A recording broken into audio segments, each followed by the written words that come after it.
दोस्तों, जैसे दिन के बाद रात होना निश्चित है, ठीक उसी प्रकार यह भी निश्चित है कि जिसने भी इस मृत्युलोक में जन्म लिया है उससे एक न एक दिन मरना अवश्य ही है। अर्थात दोस्तों, अगर पृथ्वी लोक पर कोई सबसे बड़ा सत्य है तो वो है प्राणी की मृत्यु।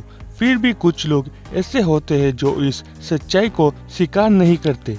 खैर दोस्तों, आप सभी ने देखा होगा कि हिंदू धर्म में मृत्यु के बाद शव को जलाया जाता है। साथ में आपने यह भी देखा होगा कि अगर किसी व्यक्ति की मृत्यु सूर्यास्त के बाद होता है तो उसका दाह संस्कार अगले दिन किया जाता है, रात को नहीं। ऐसे में आपने गौर किया होगा कि किसी परिवार में अगर किसी की मृत्यु शाम के बाद होती है तो उसके शव को अकेला नहीं छोड़ा जाता। लेकिन दोस्तों, क्या आप जानते हैं कि शव को रात पर अकेला क्यों नहीं छोड़ा जाता? अगर नहीं तो इस वीडियो को अंत तक जरूर देखें, हम आपको इसका जवाब बताने वाले हैं, जिसका वर्णन गरुड़ पुराण में विस्तार से किया गया है। दोस्तों, हमारे धर्म में मृत्यु के बाद शव को अकेला क्यों नहीं छोड़ा जाता है, यह बताने से पहले हम आपको ये बता देना चाहते हैं कि कब अथवा किन परिस्थितियों में शव का अंतिम संस्कार नहीं किया जाता है या फिर कुछ समय के लिए टाल दिया जाता है। दोस्तों, आपको सबसे पहले बता दूं कि हिंदू धर्म में अगर किसी की मृत्यु सूर्यास्त के बाद होती है तो उसके शव को रात भर घर पर ही रखा जाता है और अगले दिन उसका दाह संस्कार किया जाता है। इसके अलावा अगर किसी की मृत्यु पंचक समय में होती है तो उसके शव को भी कुछ समय के लिए घर पर ही रखा जाता है और जब पंचक काल समाप्त होती है उसके बाद ही उसका दाह संस्कार किया जाता है, क्योंकि गरुड़ पुराण में बताया गया है कि अगर सूर्यास्त के बाद अथवा पंचक समय में किसी मृत्यु शरीर का दाह संस्कार किया जाए तो उसे मोक्ष की प्राप्ति नहीं होती। इसलिए अगर कोई रात में मर जाए तो ऐसी स्थिति में लाश को लेकर शमशान घाट नहीं जाते और लाश को घर पर ही रखा जाता है और सुबह होने का इंतजार किया जाता है।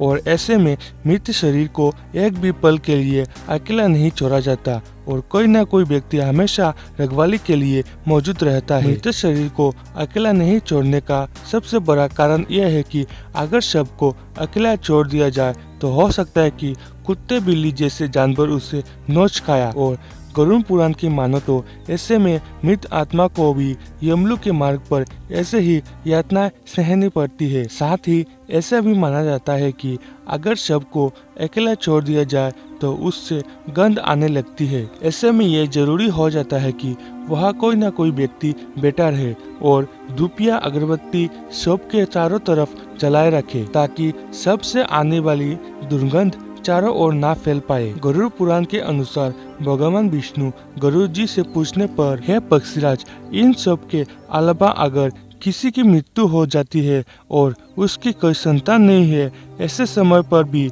शव को घर पर रखा जाता है जब तक कि उसका पुत्र या फिर पुत्री ना आ जाए, क्योंकि जब खुद की संतान मृत शरीर को मुखाग्नि नहीं देती तो उसका उद्धार नहीं हो पाता। अर्थात वे कई वर्षों तक इसी मृत्युलोक में भटकता रहता है। इसके बाद विष्णु जी बताते हैं कि सूर्यास्त के बाद अगर किसी भी शरीर को जला दिया जाए अर्थात उसका अंतिम संस्कार कर दिया जाए तो वे मृत आत्मा असुर, दानव अथवा पिशाच योनि में जन्म लेती है, जहाँ उसे कई तरह के कष्ट सहने पड़ते हैं। और यही वजह है कि हिंदू धर्म में रात को अंतिम संस्कार करने से मना किया जाता है। आगे विष्णु जी बताते हैं कि रात में मृत शरीर को अकेला छोड़ दिया जाए तो उस शरीर में आसपास भटक रही दुरात्मा भी प्रवेश कर जाती है, जिसके मृतक के साथ साथ उसका परिवार को भी कई तरह के कष्ट भोगने पड़ते हैं। साथ ही यह भी बताते हैं कि शव को अकेला इसलिए भी नहीं छोड़ा जाता